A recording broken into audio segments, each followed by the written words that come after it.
మల్కాజ్గిరిలో జరుగుతున్నటువంటి ప్రస్తుత రాజకీయాలపైన కాంగ్రెస్ పార్టీ తన అభిప్రాయాన్ని వ్యక్తం చేస్తూ ఉంది. మైనంపల్లి హనుమంతరావు, మైనంపల్లి రోహిత్ పైన జరుగుతున్నటువంటి ఈ ప్రచారం పైన, ఆ చెక్కుల పంపిణీ సందర్భంగా జరిగినటువంటి ఘటన పైన, తర్వాత మల్కాజ్గిరి చౌరస్తాలో జరిగినటువంటి అంశం పైన కాంగ్రెస్ ప్రజలకు తెలిసే విధంగా ఒక క్లారిటీ ఇవ్వడానికి కొంతమంది కార్యకర్తలంతా కూడా ముందుకొచ్చారు. వాళ్ళ వర్షన్ ఏంటి, వాళ్ళు ఏం చెప్పాలనుకుంటా ఉన్నారు, మల్కాజ్గిరి ప్రజలంతా కాంగ్రెస్ పార్టీ నుంచి ఏం ఎక్స్పెక్ట్ చేస్తూ ఉన్నారు అనే దానిపై కూడా ఒకసారి కార్యకర్తలు లీడర్స్తో మాట్లాడే ప్రయత్నం చేద్దాం. 3 రోజుల నుంచి మీరు చూస్తున్నారు, బోనాల పండుగ ఈరోజు, ఘట్టాల ఊరేగింపు ఈరోజు. అసలు పండుగ జరుగుతుందా జరగదా? కాంగ్రెస్ పార్టీ పెట్టినటువంటి గొడవ అనేది మీ పైన నెగిటివ్ ప్రచారం. కాంగ్రెస్ పార్టీ పెట్టినటువంటి గొడవ అన్నది అవాస్తవం. అది కేవలం బీఆర్ఎస్ పార్టీ ఈ కాంగ్రెస్ పార్టీని బదనాం చేయడానికి, మా మైనంపల్లి హనుమంతన్నని బ్లేమ్ చేయడానికి జరుగుతున్నటువంటి కుట్ర. యాక్చువల్గా వీళ్ళకి ఏంటంటే మింగుడు పోతలేదు. వీళ్ళు ఎమ్మెల్యేగా గెలిచిర్రు, కానీ వాళ్ళ పప్పులు ఉడతలేవు, ఇంకోటి వాళ్లకు చేతన అయితలేదు. వాళ్ళు క్యాంప్ ఆఫీసే చేజిక్కించుకున్నటువంటి పరిస్థితి వాళ్ళది. మీకు ఒక చిన్న మాట చెప్తా. అల్వాళ్ళ ఈ చెక్కుల పంపిణీ విషయంలో గొడవ జరిగింది అంటారు, ప్రోటోకాల్ విషయంలో గొడవ జరిగింది అంటారు. అదంతా పక్క పెట్టండి. ఆ గొడవ అయిపోయింది, అంత అయిపోయింది, క్లోజ్ అయిపోయింది. అక్కడ మ్యాటర్ క్లోజ్ అయిపోయిన తర్వాత మల్కాజ్గిరిలో ఈ యొక్క బీసీ, నేను ఒక బీసీ బిడ్డని, నా పేరు శ్రీరామ్ యాదవ్, నేను ఒక స్వాతంత్ర సమరయోధుని కుమారుని, మిర్జాలగూడ మల్కాజ్గిరి 141 గౌతమ్ నగర్ డివిజన్ నేను. అయితే ఇందులో ఒక చిన్న మాట చెప్పాలంటే, ఈరోజు ఇదంతా అల్వల్ల కొట్లాడి ఎక్కడ పోయిందేమో తెలియదు, ఆ దేవునికే తెలుసు. కానీ ఇక్కడ ఏం చేశారంటే కులాలకు అంటగట్టే ప్రయత్నం చేశారు. ఇలా మీకు ముఖ్యంగా నేను ఒక చిన్న రిక్వెస్ట్ చెప్తున్నా. ఇక్కడ మీరు ఒక చిన్న ఇది ఒక చూపిస్తా వినండి.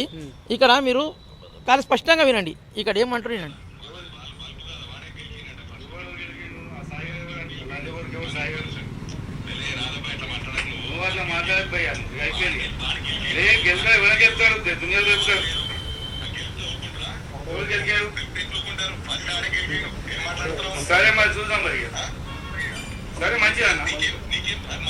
అయితే ఒక చిన్న మాట, ఇప్పుడు ఇక్కడ రాధా యాదవ్, ఇక్కడ మల్కాజ్గిరిలా ఒక ఈయన ఏం చెప్తుండే, నేను బీసీ లీడర్ అని చెప్తుండే. మొన్న కవితమ్మ మాట్లాడితే, ఆ తైతక్కలమ్మ మాట్లాడితే నేను చెప్తుండే బీసీ లీడర్ అంటుండే. ఈయన లీడర్ చేసింది ఒకటి నాకు అర్థం కాలే. ఈయన ఒక మాట, మైనంపల్లి హనుమంతన్నకు ఫోన్ చేసింది ఈయన. మైనంపల్లి అన్న స్పాట్లో లేడు, నా రాధాకృష్ణ యాదవ్ స్పాట్లో లేడు. ఆడ మైనంపల్లి అన్నకు ఈ గొడవ అయ్యేది కూడా తెలియదు, అసలు ఆయనకు జీరో నాలెడ్జ్. కాకపోతే ఆయన ఇక్కడ వేరే ప్రోగ్రాంలు ఉంటే ఇక్కడ చెక్కుల పంపిణీ మంచిగా అవుతుంది అనుకున్న టైంలో ఈయన ఏం చేసిండు, ఫోన్ చేసిండు మైనంపల్లి హనుమంతన్నకు. ఫోన్ చేసి ఏమాట బాయ్సాప్ అని అడిగిండు. ఆయన కూడా చెప్పు రాదన్న మల్కాజ్గిరి రాదన్న, ఆయన మంచి రెస్పెక్ట్ ఇస్తాడు. మాట్లాడినప్పుడు ఈయన ఏం చేసిండు, ఈయన ఫోన్ చేసి ఏం చేసిండు, ఈ సాయి అనే వ్యక్తి గురించి మాట్లాడు. సాయి అనే వ్యక్తి ఎవరు, ఒక దళితుడు, ఎస్సీ క్యాండిడేటు. ఈయన మాట్లాడి ఏం చేసిండు అంటే, ఫస్ట్ మీరు విన్నట్టయితే అందులో ఫస్ట్ ఒక దళితుడిని, ఇప్పుడు మనం బీసీ మన బీసీ అగ్రకులాలు మనల్ని అన్యాయం చేస్తున్నాయి అంటున్నాం. అరే బాబు, మనం బీసీ దగ్గర మనకన్నా ఎస్సీ ఉన్నారు, వాళ్ళంటే వాళ్ళ చిన్న కులం, మనకన్నా అంటే వాళ్ళ చిన్న కులం. అదే మానవత్వంతో మాట్లాడతాం మనం. ఈ ఎస్సీ బీసీ ఇవన్నీ వద్దు, అగ్రవర్ణాలు ఇవన్నీ వద్దు. ఈ ఎస్సీ అని ఆ సాయిని అనేటువంటి కానీ ఒప్పంగా మాట్లాడు. ఒక దళితుడిని అన్న, ఆయన కన్నది ఒక తల్లే, నన్ను కన్నది ఒక తల్లే, రాధా యాదవ్ని కన్నది ఒక తల్లే, అందరికీ తల్లే, అందరికీ అమ్మనే. అమ్మ అంటే మాతృమాత. ఆమె నేను కానీ ఇట్లా అంటావు అంటే సాయిని తిడతలేవు నువ్వు, సాయి వాళ్ళ అమ్మని తిడుతున్నావు. అంటే దళితులకు జన్మనిచ్చినటువంటి తల్లిని తిడుతున్నావు. అరే వాళ్ళు నువ్వు బీసీ అని చెప్పేసి నువ్వు ఒక పెద్ద ఇది పెట్టేసి చుచ్చి రేపి మల్కాజ్గిరిలో మొత్తము విధ్వంసానికి గురి చేస్తున్నావు. రాదన్న, నువ్వు యాద్ చేసుకో. ఇదే కనుక దళితులకు జన్మనిచ్చినటువంటి తల్లిని నువ్వు తిట్టినావు. కానీ నా నోరు గలీజ్ అవుతుంది. ఇలా పండుగ పూట అమ్మవారిని దర్శించుకుంటున్నా, ఆ అమ్మ మన తల్లి, ఆ తల్లిని తిట్టినావు. ఇవాళ దళితులు కనుక నీ మీద తిరగబడితే నీ పరిస్థితి ఏంది? నువ్వు ఆలోచన చేయాలి. నువ్వు అగ్రవర్ణాలు బీసీలను అన్యాయం చేసినట్టు మరి నువ్వేం చేస్తున్నావు? నువ్వు ఎస్సీ ఒక దళిత బిడ్డని తిడతా, నువ్వు సాయిని తిడతలేవు. నువ్వు సాయి వాళ్ళ మమ్మీని అంటే దళితులకు జన్మనిచ్చినటువంటి తల్లిని తిడుతున్నావు. ఇప్పుడు ఆ దళితులు కనుక వాళ్ళు చదువుకున్నారు కాబట్టి వాళ్ళు ఇంకా ఎందుకు పండుగ ఉంది అని అలా ఆలోచన చేస్తున్నారు. పండుగ తర్వాత వాళ్ళు కనుక నీకు మరలబడి నీ మీద ప్రెస్ మీట్లు పెట్టి నీ మీద దాడులు చేసి నువ్వు తట్టుకోగలుగుతావా? ఎందుకన్నా ఈ విధ్వంసం సృష్టిస్తున్నాం? ఇక్కడ ఏం లేదన్నా, ప్రోటోకాల్ లేదు, ఏం లేదు. ఇక్కడ ఏంటంటే ఒక కాంగ్రెస్ గవర్నమెంట్ని బ్లేమ్ చేసే ప్రయత్నాలు జరుగుతున్నాయి. ఇంకోటి ఏంటంటే ఇక్కడ మైనంపల్లి హనుమంతన్న అంటే ఒక న్యాయమైన వ్యక్తి. ఈ ఇల్లీగల్ యాక్టివిటీస్ ఎక్కడ కూడా ఆయన అలో చేయడు, వాటికి ఎంట్రీ కూడా లేదు, గేట్ బయటనే పెడతాడు. అయితే ఈ ఇల్లీగల్ యాక్టివిటీస్ వీళ్ళు చేస్తారు. ఎవరు? మరి రాజశేఖర రెడ్డి 141 గౌతమ్ నగర్ డివిజన్ కార్పొరేటర్ మేకల సునీత్ యాదవ్ భర్త, care of address, illegal activities. So వాళ్ళ ఇల్లీగల్ యాక్టివిటీస్ ఇక్కడ మల్కాజిగిరి కాన్స్టిట్యూన్సీలో గెలిచినా కూడా వాళ్ళు సంపాదించుకోలేకపోతున్నారు ఇల్లీగల్ యాక్టివిటీ చేసి. ఆ సంపాదనకు అడ్డుపడుతున్నాడు ఎవరు? మైనంపల్లి హనుమంతన్న. న్యాయానికి మారు పేరు మైనంపల్లి హనుమంతన్న. ఆ మైనంపల్లి వీళ్ళకి అడ్డుండు కాబట్టి మైనంపల్లి అన్నని బదనాం చేసి మైనంపల్లిని నెగిటివ్ తీసుకుపోతే వీళ్ళ పప్పులు చర్యలు అవుతాయి, వీళ్ళు జబ్బులు నింపుకోవచ్చు. ఆల్రెడీ 18 నెలలు వాళ్ళు జబ్బులు నిండుతలేవు, వాళ్ళు భయభ్రాంతులకు గురవుతారు. అరే ఏమో ఇంకేంద్ర 18 నెలలు ఇంకో 3 సంవత్సరాలు అయితే మన పీరియడ్ అయిపోతుంది, మనం సంపాదించుకుందామంటే ఈ క్యాండిడేట్ అడ్డం పడుతున్నాడు, ఎట్లా రాబోయి అని ఆలోచన పత్తుని ఒక పథకం ప్రకారంగా ఈ 141 గౌతమ్ డివిజన్ కార్పొరేటర్ భర్త మేకల రాము యాదవ్ అక్కడ వాంటల్లి గొడవని రేజ్ చేసి దాన్ని పెద్ద చేసి ఆయన ఈ ఇష్యూని తీసుకొచ్చి రాధాయాదవ్ కంటగట్టి, బీసీల కంటగట్టి, ఇదంతా కులాల కంటగట్టి ఒక అన్ని పిచ్చి పిచ్చి పన్నాగాలు చేస్తారు. అంటే విధ్వంసాన్ని మల్కాజిగిరిలో విధ్వంసాన్ని సృష్టించి కాంగ్రెస్ పార్టీ నెగిటివ్ చేసి మైనంపల్లిని మంతా నెగిటివ్ చేసే ప్రయత్నాలు జరుగుతున్నాయి తప్పించి ఇక్కడ వేరే ఏమీ లేదు. ఇంకోటి చెప్తున్నా, ఇవాళ బీసీలని మైనంపల్లి రౌడీ అది అంటున్నాడు. రౌడీజం ఎప్పుడు స్టార్ట్ అయింది మల్కాజిగిరిలో తెలుసా? ఈయన భార్య కార్పొరేటర్ అయినాక ఇలా భార్య పదవిని పెట్టుకొని వీడు చేసినటువంటి అరాచకాలు దానికి నిలువెత్తు నిదర్శనం నేనే. ఈయనకి ఈ మేకల రాము యాదవ్ వాళ్ళ భార్యకు టికెట్ ఇచ్చింది మైనంపల్లి హనుమంతన్న బీసీ బిడ్డకు. మళ్ళీ ఆయనకు మైనంపల్లి హనుమంతన్న టికెట్ ఇస్తే గెలిపించింది నేను నిలువెత్తు. కారు పట్టుకొని నాది 52 సంవత్సరాలు ఇక లేదు, 52 years, 2,000 రూపాయలు పెట్టి కారు కొనుక్కొని 3,000 రూపాయలు దాన్ని మాడిఫై చేసి కారు పట్టుకొని చిన్నపిల్లలకి ఆటలు ఆడుకుంటా నా బిజినెస్ క్యాటరింగ్ బిజినెస్ చేస్తా. అది పక్క పెట్టి నేను గెలిపించిన ఎందుకు మైనంపల్లి హనుమంతన్న చెప్పిండు బీసీ బిడ్డ గెలిపి నువ్వు కూడా బీసీ కాబట్టి బీసీలను లేపుదాం, మీ వాళ్ళు నేను లేపుతా అంటే నేను ఆయన మాటని నేను లేపినవి. ఈడేం చేసిండు, గెలిచినాక మాకు పార్క్ ల్యాండ్ మా బస్తీలో అరాచక రోడ్ని ఆక్రమించుకొని కట్టిన కట్టడాలకు అన్నిటికీ నేను గెలిచినాక మీకు అంత న్యాయం చేస్తాడు. దాన్ని పక్క పెట్టి ఏం చేసిండు, ఆ పార్క్ ల్యాండ్లో ఒక 100 గజాలు కొట్టే ప్రయత్నం చేసిండు. దానికి అడ్డుపడ్డా. ఇవాళ రోడ్ని ఎంక్రోచ్ చేసి ఇవాళ ఒక బిల్డింగ్ ఉంది అనసూయ రామబోర్డు అని ఒక బిల్డింగ్ ఉంది. ఆ బిల్డర్కి వత్తాలు వలుపుతున్నాడు. కోట్ల రూపాయలు వీడు బిల్డర్లకు వీళ్ళకి అక్రమ నిర్మాణాలకు భూములు అగ్రిమెంట్లు చేసుకొని కోట్ల రూపాయలు సంపాదించుకున్నాడు. ఎవడు? ఈ మేకల రాము యాదవ్ ఏంది మైనంపల్లి హనుమంతన్న డార్క్లో పెట్టి వీడేం చేసిండు, మైనంపల్లి హనుమంతన్న మనిషిగా చలామణి అవుతూ వీడు ఆయన పేరు చెప్పుకుంటూ అక్రమాలకు పాల్పడ్డాడు. ఆ అక్రమాలని వీడు చేస్తామని చెప్పి మైనంపల్లి దృష్టికి పోయింది. అది పోయినాక వీళ్ళు దూరం పెట్టే ప్రయత్నం చేసే వరకు ఎలక్షన్స్ వచ్చినాయి. అదే టైంలో ఎలక్షన్స్ రాగానే వీడేం చేసి ఇమ్మీడియట్గా ఈ ఎలక్షన్స్ రాగానే ఈయన పప్పులు హనుమంతన్న దగ్గరికి అన్ని ఈ చేసే లీగల్ యాక్టివిటీస్ పోయినాయని చెప్పేసి వీడు పక్క చేరాడు. వీడు మొన్న చిగురు సాయి ప్రసాద్ అనేట్టు కూడా పార్టీలో జాయిన్ చేసుకున్నాడు.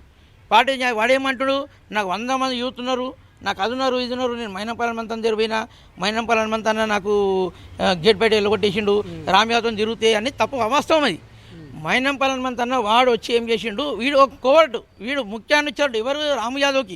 రాము యాదవ్ ఆయనకు 2 అనుచరులు, ఒకడు బాచి అని ఒకడు ఈ చిగురు సాయి ప్రసాద్ అని 2 అనుచరులు. మా కాలనీ సంక్షేమ సంఘాల ప్రతినిధులందరినీ కూడా గొడవలు చేసి వాళ్ళ గల్లలు పట్టి కొట్టిన వ్యక్తి.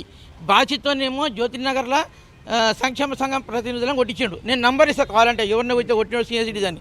ప్లస్ ఈ చిగురు సాయి ప్రసాద్ అనే వ్యక్తిని వాళ్ళ భార్య 90 మీదకి ఫోటోలు వీడియోలు పంపించాడు. అంటే వీడు గొడవ చేయడానికి నంబర్ 1 వీడు. ఇంతకుముందు మాజీ కార్పొరేటర్ భర్తను కూడా కొట్టిండు. అంటే గొడవలు చేయాలి, ఎట్లా గొడవలు చేయాలి, ఎట్లా ఎవరిని కొట్టాలి, ఏం చేయాలి అన్న. బీజేపీ పార్టీ శ్రవణ్ కుమార్ చెప్తున్నాడు అన్న, ఏమని చెప్తున్నాడు, అరే ఇవన్నీ చేసేది మీరే నా కొడక, నువ్వు నన్ను అన్న. అప్పుడు శ్రవణి కొట్టినప్పుడు వీడే కాళ్ళు పెట్టి శ్రవణ్కి జర్రాకి సీసంపేక గుచ్చుకుంటుండే. అరే బీజేపీ కార్పొరేట్ శ్రవణ్ గుర్తుపట్టిండు. ఏమని, అరే ఈయన కొడుకుతో చేస్తున్నట్రా అని చెప్పి. అంటే నువ్వు రాధా యాదవ్ ఎందుకు గుర్తుపడతాడో నాకు అర్థమవుతలేదు. బీజేపీ శ్రవణ్ గుర్తుపట్టిండు. అరే వీడు దొంగ లంగా లఫంగా అంటే హనుమంతన్న బొమ్మ చూపిస్తుండు, ఈడు అరాచకాలు చేస్తున్నాడు. అంటే పేరేంది నెగిటివ్నెస్ ఆయన తీసుకొస్తుడు. వీడు కింద కూర్చొని వీడు అంతా ఎంగిపోతుండు, జోబులు వేసుకుంటాడు. అంటే మైనంపల్లిని తప్పు చేయనికి మొన్న శ్రవణ్ అన్న కూడా మాట్లాడారు. ఇంకోటి జ్యోతినగర్ వాసులు కూడా సార్, చిన్మయ స్కూల్లో కూడా మా మిద్దెలో వెల్ఫేర్ అసోసియేషన్ కూడా అడేదారిన పోయి నేను ఆర్టీఐ యాక్ట్ తీసుకొచ్చి అన్ని పేపర్లు ఈడు 2 బాడీలు వేసాడు. ఇంకోటి ముఖ్యంగా చెప్తున్నా, మల్కాజిగిరి అంటే శ్రీకృష్ణ యాదవ్ సంఘం ఒకటే ఉండే. శ్రీకృష్ణ యాదవ్ సంఘం అంటే రాధా యాదవ్ ఒకటే ఉండే. ఆ శ్రీకృష్ణ యాదవ్ సంఘానికి ప్రెసిడెంట్ ఎవరు ఉండే? ఇవాళ మా కాంగ్రెస్ పార్టీకి B block president Venkatesh Yadav ఉన్నారు. ఆయన దానికి ప్రెసిడెంట్ ఉండే. అయితే ఈ క్యాండిడేట్ రాధా యాదవ్ ఏంద్రపై పెత్తనం ఆయనే చేస్తాడా, ఆయన మట్టి కనిపించాలి, ఆయన నీళ్ళ దొక్కాలి అని చెప్పేసి ఆయన పెత్తనం అడవద్దు, మనం చేద్దామని చెప్పి నన్ను వాడుకొని నాలాంటిలో వాడుకొని యాదవ్ సంఘాన్ని 2గా చీల్చిండు. ఈ వెంకటేష్ యాదవ్ని ప్రెసిడెంట్గా వద్దు, ఆ రాధా యాదవ్ పెత్తనం చెలాస్తుండే, ఆయనను పక్క పెడదాం, మనం ఒక బాడీ ఫామ్ చేద్దాం అని చెప్పి నన్ను వాడుకున్నాడు అన్న. ఇది నిర్వేద సాక్ష్యం, నేనే దాని నిదర్శనం. ఇవాళ మల్కాయి యాదవ్ సంఘము, శ్రీకృష్ణ యాదవ్ సంఘం చేసాడు. రాధా యాదవ్ అన్న నువ్వు 7,000 అన్నా నీకు సిగ్గు అనిపిస్తలేదా? ఎందుకన్నా వాడు తమ్ముడు అని చెప్తున్నానికి ఆయన భుజం మీద చేసి చెప్తున్నా, నాకే సిగ్గు అనిపిస్తుందన్నా అన్న. నిన్ను వాడు ఆల్రెడీ నిన్ను మట్టి కనిపించేసిండు. ఇవాళ ఇంకా నీ దగ్గరకు వచ్చి కాక అంటున్నాడు. ఎప్పుడు లేని కాక ఇవాళ ఎట్లా వచ్చిందా కాక? నాకు అర్థమైతే లేదు.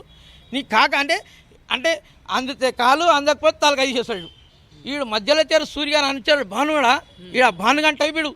అవి ఇప్పుడు మరి రాజశేఖర రెడ్డి కూడా చెప్తున్నాదే, ఆయన కూడా ప్రాణహాని ఉంది అని చెప్తున్నా నేను. అలా నిన్న కూడా ఒక విషయంలో చెప్పినా నేను. ఏమని చెప్పినా అంటే, అరే బాబు బీఆర్ఎస్ నాయకులకు చెప్తున్నా, బీఆర్ఎస్ కార్యకర్తలకు చెప్తున్నా, మీ మర్రి రాజశేఖర రెడ్డి ఎమ్మెల్యేని కాపాడుకోండి. మర్రి రాజశేఖర రెడ్డి నీకు చెప్తున్నాను, మర్చిపోయి నువ్వు ఎమ్మెల్యే అని చెప్పి ముంగడిచీలో కూర్చోకు, వాని ముంగడు కూర్చోట్టు నువ్వు వాని ఇంకా కూర్చోట్టు నీ తలకాయ ఎప్పుడో చేస్తాడు. అన్న కార్యకర్తలారా మీకు దండం పెడుతున్నా, ఆయన ఎంతైనా మల్కాయి కాన్స్టిట్యున్సీ ఎమ్మెల్యే కాబట్టి ఆయన కాపాడుకోరి. మనకు ప్రాణం ముఖ్యం. ఈ పదవులు ఉంటాయి పోతాయి, కానీ ఆయన మానవుడు, ఆయన కాపాడుకోరి. ఇంకోటి వీనితో చాలా డేంజర్ అన్న. నేను ఒక మాట చెప్తున్నా, కేటీఆర్ వస్తున్నాడు. కేటీఆర్ని ఒకటే క్వశ్చన్ అడుగుతున్నా, చిల్లర రాజకీయాల దగ్గరికి వచ్చిండు. ఎవరు? కేటీఆర్ చిల్లర రాజకీయాలు ఎన్నికి వచ్చిండు. ఇదే కృష్ణా మాజీ ఉన్నాడు, ఉద్యమకారుడు, మల్కాజిగిరి పటేల్ నగర్లో ఉండే, చనిపోయినప్పుడు సావుకురాని కేటీఆర్ మళ్ళీ నిన్న మొన్న నరసింహారెడ్డి చనిపోయాడు. ఆ సావురాని ఉద్యమకారుడు, దొంగ లంగా లఫూట్ నీచ్ కమ్మిన కుత్త, వాని దగ్గరికి వచ్చినామంటే మీరు కూడా నీచ్ కమ్మిన కుత్తే కాలేనా? అంటే మీరు ఆ హీరోయిన్లను పట్టుకొని తిరుగుడు అంటే మీరు కూడా ఆ కోవకు చెందిన వాళ్ళు కాబట్టి వాడిని పరామర్శించడానికి వచ్చినావు. కానీ ఉద్యమం తెలంగాణ దేనికి ఉద్యమం చేసిన వాళ్ళనేమో పక్క పెట్టినావు. కృష్ణమ్మ చచ్చిపోతే వాళ్ళ కుటుంబాన్ని ఆదుకోలే.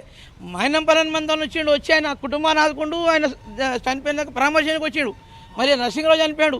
అరే బాబు ఎందుకురా బాబు మీరు మీ చిల్లర రాజకీయాలు చేయడానికి ఎందుకు ఇవన్నీ నీచకమైన కొత్త పనులు చేస్తారు?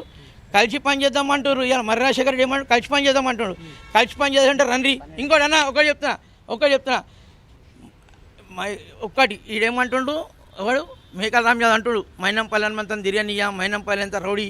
అరే నువ్వు కూడా తిరియనికి చెప్పుతో కొడతా బిడ్డ. నేను 141 డివిజన్లో నా చిన్మయ మార్గ్ డెవలప్మెంట్కి అడ్డం వచ్చామంటే అంకుశం సినిమాలో రామిరెడ్డి గారిని భగాంచినట్టు బట్టలు అన్న నీకు జాంగరాని ఉన్నది. రేపు జాంగ కూడా తీసేసి నీ అమ్మ నేను భగాస్తా నాకు కొడక ఏమనుకుంటున్నావు. కానీ ఖబర్దారి అరే ఎలక్షన్లో 52,000 మెజారిటీ అదంటారు. అది కాదు రే, నువ్వు రేపు ఎలక్షన్ నిలబడరా, నీకు అగేసి నేను నిలబడతా. అరే నీకు డిపాజిట్ కూడా రానియకుండా నేను గెలుస్తారా? అరే నేను మట్టి కనిపించకపోతే నా పేరు శ్రీరామ్ యాదవే కాదా తొడగొడి చెప్తాను నీకు. ఖబర్దారి చెప్తాను. ఇంకోసారి మైనంపల్లి హనుమంత గురించి మాట్లాడంటే నీకు భూమి మీద నూకలుండవు చెప్తున్నా. అరే ఎక్కడైతే అన్నం పెడతారో రా నువ్వు, నీయత్ మే కచ్చరా అయితే జోలి మే పత్తరా, అది గుర్తుపెట్టుకో. జై మైనంపల్లి హనుమంత జై. జరుగుతున్నటువంటి పరిస్థితులు దీన్ని కావాలని ఒక నినాదాన్ని ఎత్తుకొని దాన్ని రాజకీయం చేసి కావాలని ఈ కులాల మధ్య చిచ్చు పెట్టేటువంటి ప్రయత్నాలు చేస్తూ ఉన్నారంటూ కూడా కాంగ్రెస్ నాయకులు అభిప్రాయపడుతూ ఉన్నారు. కెమెరా పర్సన్ కృష్ణతో రవితేజ, జీ న్యూస్, హైదరాబాద్.